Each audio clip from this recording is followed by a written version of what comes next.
Hi hello ನಮಸ್ತೆ welcome back to my channel. ಇವತ್ತು ನಾನು ಈವ್ನಿಂಗ್ ಸ್ನ್ಯಾಕ್ ಆಗಿ ಸ್ವೀಟ್ ಪೊಟೆಟೊ ಫ್ರೆಂಚ್ ಫ್ರೈ ಯಾವ ರೀತಿ ಮಾಡೋದಂತ ನಿಮ್ಮ ಜೊತೆಗೆ ಶೇರ್ ಮಾಡ್ತಾ ಇದ್ದೀನಿ. ಬೇಸಿಗೆ ರಜೆ ಇರೋದ್ರಿಂದ ಮಕ್ಕಳು ಮನೆಯಲ್ಲೇ ಇರ್ತಾರೆ. ಹೆಲ್ತಿಯಾಗಿ ಮನೆಯಲ್ಲೇ ಒಂದು ಟೇಸ್ಟಿಯಾದ ಸ್ವೀಟ್ ಪೊಟೆಟೊ ಫ್ರೆಂಚ್ ಫ್ರೈ ಮಾಡೋದೇಕೆ ಅಂತ ನೋಡೋಣ. ಬೇಕಾಗಿರೋವಂಥ ಇಂಗ್ರೀಡಿಯೆಂಟ್ಸ್ ನಾನಿಲ್ಲಿ ಸಿಹಿಗೆಣಸು ತೊಗೊಂಡಿದ್ದೀನಿ, ಉಪ್ಪು, ಖಾರದ ಪುಡಿ. ಮೊದಲಿಗೆ ಸಿಹಿಗೆಣಸನ್ನ ಮೇಲಿರುವಂಥ ಸಿಪ್ಪೆನ ಎರ್ಕೋಬೇಕು. ಕಂಪ್ಲೀಟಾಗಿ ಸಿಪ್ಪೆ ಎರ್ಕೊಂಡ ನಂತರ ನಮಗೆ ಫ್ರೆಂಚ್ ಫ್ರೈಸ್ಗೆ ಯಾವ ಸೈಜ್ ಬೇಕೋ ಆ ಸೈಜ್ಗೆ ಕಟ್ ಮಾಡ್ಕೊಳ್ಳೋಣ.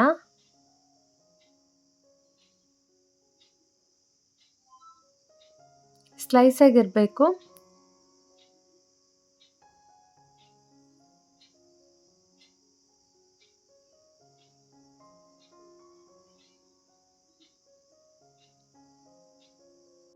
ಫ್ರೆಂಚ್ ಫ್ರೈಸ್ ಶೇಪ್ಗೆ ಉದ್ದುದ್ದಕ್ಕೆ ಸ್ಲೈಸಾಗಿ ಕಟ್ ಮಾಡ್ಕೊಳ್ಳೋಣ.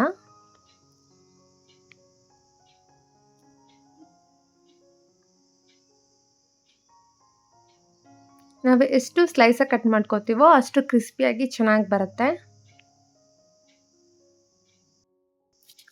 ಫ್ರೆಂಚ್ ಫ್ರೈಸ್ ಒಳಗಡೆ ಜ್ಯೂಸಿಯಾಗಿ ಮತ್ತು ಮೇಲ್ಗಡೆ ಕ್ರಿಸ್ಪಿ ಆಗಿದ್ದರೆ ತುಂಬ ಚೆನ್ನಾಗಿರುತ್ತೆ.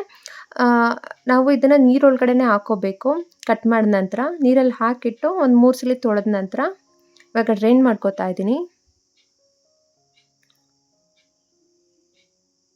ಕಂಪ್ಲೀಟಾಗಿ ಅದರಲ್ಲಿ ಇರೋವಂಥ ನೀರನ್ನೆಲ್ಲ ಡ್ರೈನ್ ಮಾಡ್ಕೋಬೇಕು. ಈ ರೀತಿ ಒಂದು ಯಾವುದಾದ್ರೂ ಕಾಟನ್ ಬಟ್ಟೆ ತೊಗೊಂಡು ಕ್ಲೀನಾಗಿ ವಾಟರ್ನ ಅದರಲ್ಲಿರೋವಂಥ ವಾಟರ್ ಕಂಟೆಂಟ್ಸ್ನೆಲ್ಲ ಈ ರೀತಿ ಡ್ರೈನ್ ಮಾಡ್ಕೊಳ್ಳೋಣ.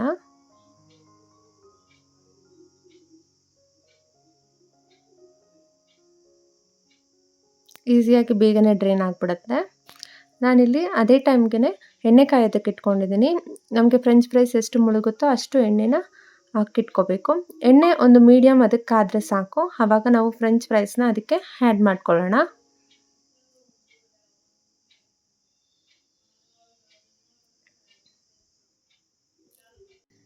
ಎರಡು ಸೈಡು ಟರ್ನ್ ಮಾಡಿಕೊಂಡು ಫ್ರೈ ಮಾಡ್ಕೋತಾ ಇರಿ.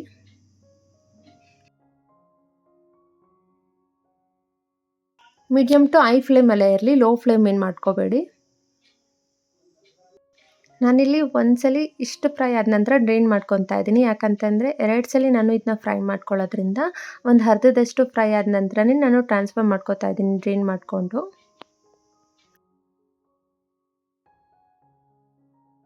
ಹಾಗೆ ಸೆಕೆಂಡ್ ಬ್ಯಾಚ್ನೂ ಕೂಡ ಅಷ್ಟೇ, ನಾನು ಇಲ್ಲಿ ಒಂದು ಅರ್ಧದಷ್ಟು ಫ್ರೈ ಆಗಿದೆ ಅನ್ನೋ ಟೈಮ್ಗೆ ಡ್ರೈನ್ ಮಾಡಿಕೊಂಡು ಟ್ರಾನ್ಸ್ಫರ್ ಮಾಡ್ಕೋತಾ ಇದ್ದೀನಿ.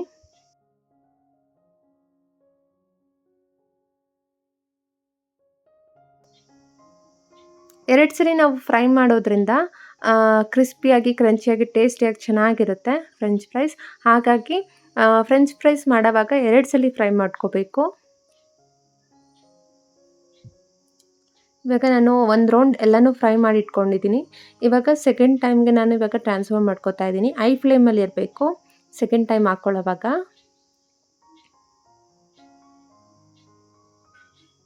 ಹಾಕ್ಕೊಂಡು ಕ್ರಿಸ್ಪ್ ಆಗೋ ತನಕನೂ ಚೆನ್ನಾಗಿ ಫ್ರೈ ಮಾಡ್ಕೊಳ್ಳಿ. 1 ಮಿನಿಟ್ ಆಗುತ್ತೆ. 1 ಮಿನಿಟಲ್ಲಿ ಬೇಗ ಕ್ರಿಸ್ಪ್ ಆಗಿಬಿಡುತ್ತೆ. ಕಲರ್ ಕೂಡ ಚೇಂಜ್ ಆಗುತ್ತೆ. ಎರಡು ಸೈಡು ಟರ್ನ್ ಮಾಡಿಕೊಂಡು ಫ್ರೈ ಮಾಡ್ಕೊಳ್ಳಿ. ಇವಾಗ ಆಗಿದೆ, ಇಷ್ಟಾದರೆ ಸಾಕು.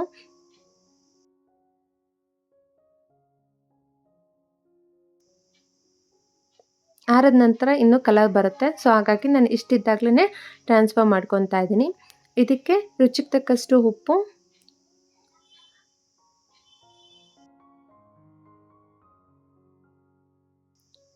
ಹಾಗೆ ಚಿಲ್ಲಿ ಪೌಡರ್ನ ಆ್ಯಡ್ ಮಾಡ್ಕೋತಾ ಇದ್ದೀನಿ.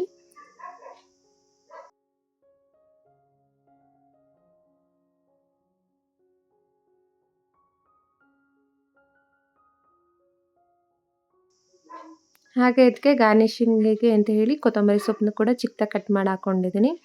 ಇವಾಗ ಒಂದು ಮಿಕ್ಸ್ ಕೊಡಬೇಕು. ಏನಿಲ್ಲ ಅಂತ ಅಂದರೂ ಫ್ರೆಂಚ್ ಫ್ರೈಸ್ ಒಂದು 10 ಮಿನಿಟ್ಸಲ್ಲೇ ರೆಡಿ ಆಗಿಬಿಡುತ್ತೆ. ತುಂಬ ಈಸಿ, ಹೆಲ್ತಿಯಾಗಿ, ಟೇಸ್ಟಿಯಾಗಿ ಮನೇಲೇ ಈ ಒಂದು ಫ್ರೆಂಚ್ ಫ್ರೈಸ್ನ ಮಾಡ್ಬೋದು. ತುಂಬ ಟೈಮ್ ಕೂಡ ತಗೊಳ್ಳಲ್ಲ. ಈಸಿಯಾಗಿ ರೆಡಿ ಆಗೋವಂಥ ಕಡಿಮೆ ಇಂಗ್ರೀಡಿಯೆಂಟ್ಸಲ್ಲಿ ಮಾಡೋವಂಥ ಫ್ರೆಂಚ್ ಫ್ರೈಸ್. ನೀವು ಕೂಡ ಟ್ರೈ ಮಾಡಿ, ತುಂಬ ಟೇಸ್ಟಿಯಾಗಿ ಚೆನ್ನಾಗಿರುತ್ತೆ. ಐ ಹೋಪ್ ಈ ವಿಡಿಯೋ ಇಷ್ಟ ಆಗಿದೆ ಅಂತ ಅಂದ್ಕೊಂಡಿದ್ದೀನಿ. ಇಷ್ಟ ಆಗಿದ್ರೆ ಒಂದು ಲೈಕ್ ಕೊಡೋದನ್ನ ಮರಿಬೇಡಿ. ನನ್ನ ಚಾನಲ್ಗೆ ಸಬ್ಸ್ಕ್ರೈಬ್ ಆಗಿಲ್ಲ ಅಂತ ಅಂದರೆ ಪ್ಲೀಸ್ ಸಬ್ಸ್ಕ್ರೈಬ್ ಮಾಡಿ. ನಿಮ್ಮ ಅನಿಸಿಕೆನ ಕಮೆಂಟ್ ಮೂಲಕ ತಿಳಿಸಿ. Thank you for watching.